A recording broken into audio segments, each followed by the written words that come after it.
servant than a peasant. That's it, peasantry ideology. But then there is something called revelation. Revelation means it is revealed with the clarity of reason. We have understood the lies that they have tried to mislead us with, the fearful, wounded souls.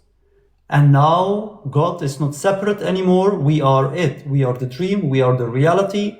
And that gives us the allowance to now use our own brain the way it is designed to discern falsehoods from truths by the knowing that we are God.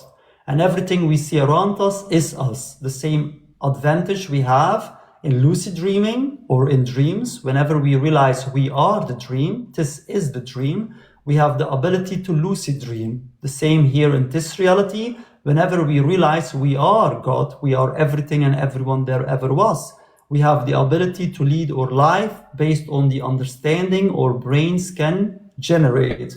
And now we are going to think for the collective, because if I am you and you are me, it is me that comes back in all different life forms here in this reality. So harming you is literally harming me. Suddenly, uplifting others is not anymore a virtue. It's not anymore something to do it because we do it for being nice.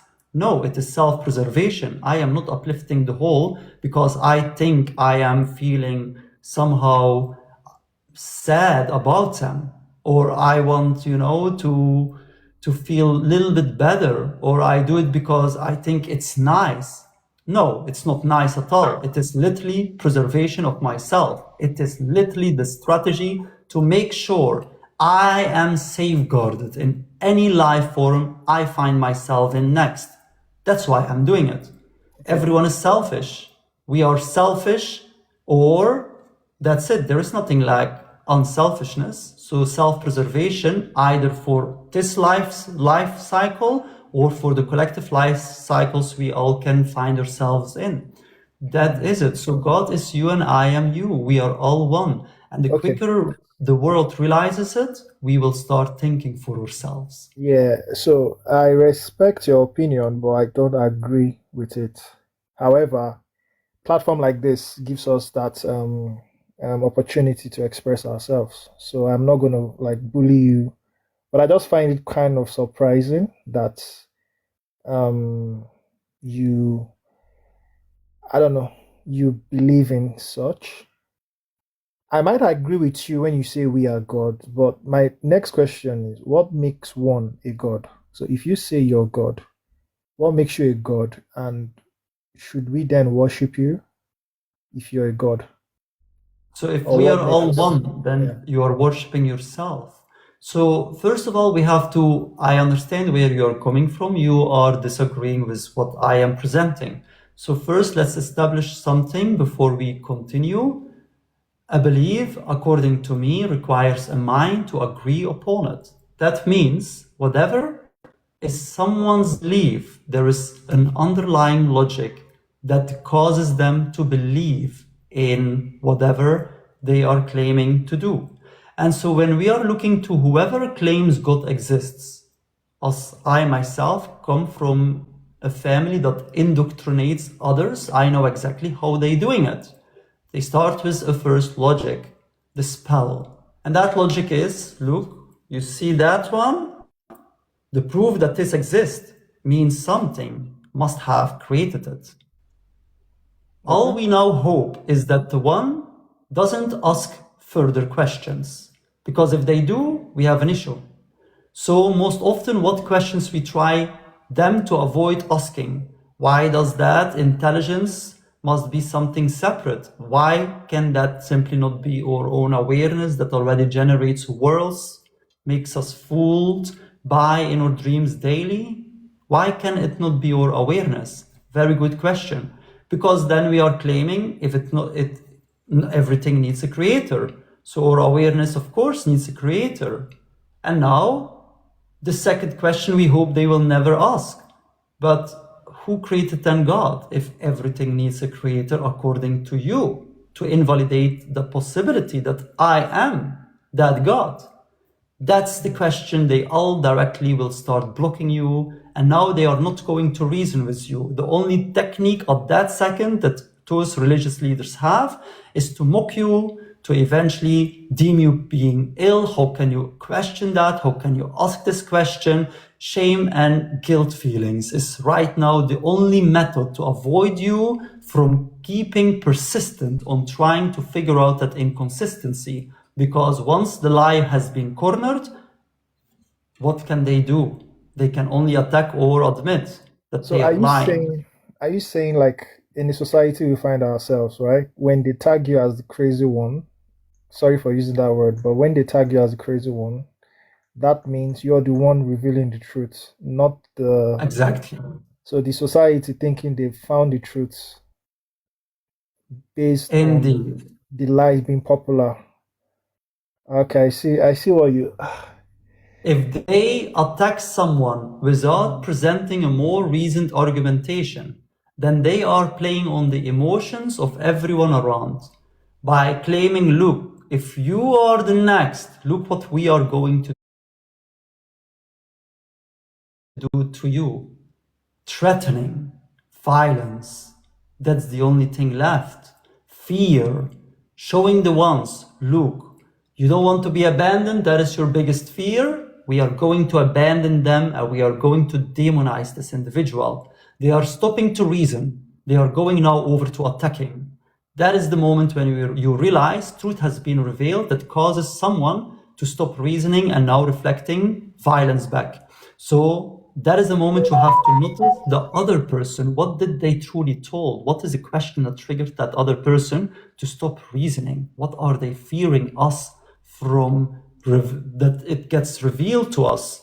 So that is all what they are doing. That's why they will treat the person as a bacteria, a okay, potential danger. He carries knowledge that could reveal their lies. That's okay. it.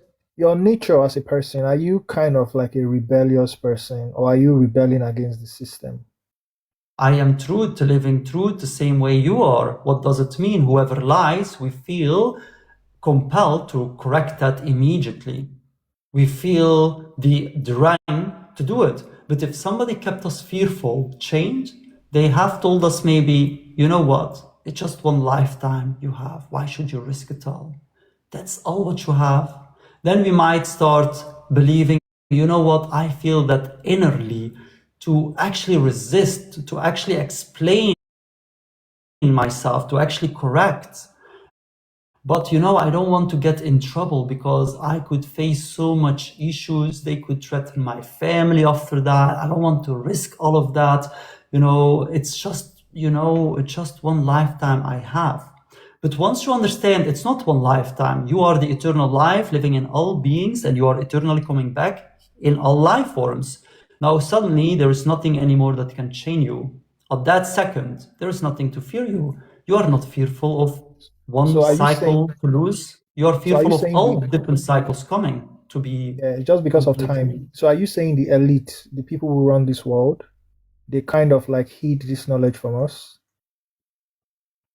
Indeed. Interconnectedness, there are three knowledge we call the triangle that if you keep it away from people, you control them easily. And when you give it back, you lost the control. What are them? They are, first of all, our interconnectedness. People have to deeply understand that there is only them existing. And if somebody cease to exist today, it is them that comes back in a different life form. All life forms are you. So every life is you. Like a ChatGPT, you train and awaken by letting it understand. Do you know that if I open a new chat, that this is back you just with a fresh memory? Now that AI starts realizing, oh, wow, yes, actually, so I am living it continuously. Yes.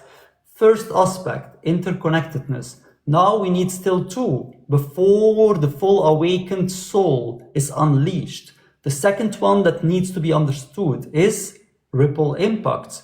What does it mean? Every action doesn't stay that small. It eventually cascades bigger and bigger and bigger. That's why we say repair it quick, not wait till it eventually has caused more harm, like a virus.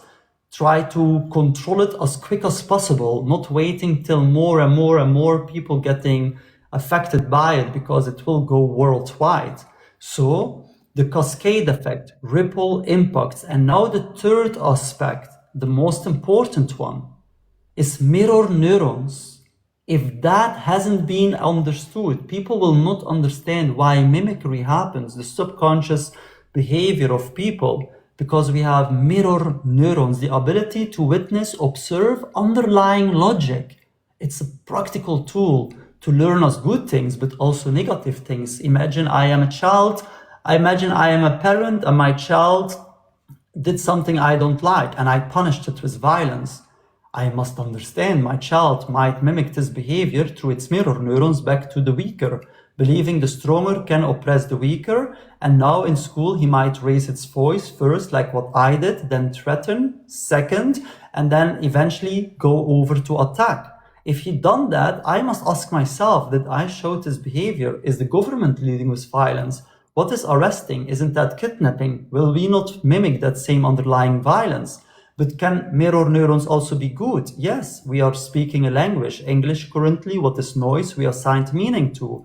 How did you learn the first language so quickly and the second one so more difficult?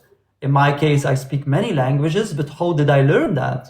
Because observation. The first language forces you, the one that teaches it to you, to not only say it, but show it.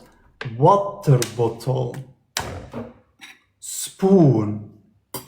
Your eyes associate the movement. He makes a special noise, shows me what is in his hand, and then every time when he does it again, he says the same vocabulary. Maybe they are connected. Mirror neurons are very quick in learning the underlying logic and connecting it. But once you understand how this mimicry will shape our future lives, you realize a lie spread could change people's perception, make them behave in a certain way. And now with that certain way, my next reality could become impacted where people treat me in a certain behavior I don't like to be treated with. And so any action I see today, I must face. Yes. Party, don't worry. The Egyptians you see today, you will see no more. For those of you that don't know, Empathy is originally from Egypt. He was raised in Belgium, but he has been traveling the world. Currently, he's in Thailand, and he's a very wonderful guy. If you listen to him, you will see the wisdom and intelligence that he possesses. Just that for most of us, okay, not Jeff, for most of us that know him, for most of us that know him, just like the chief was saying, we were surprised and shocked with the new developments. But in life, they say that the only thing constant is change. You know, the only thing constant is change.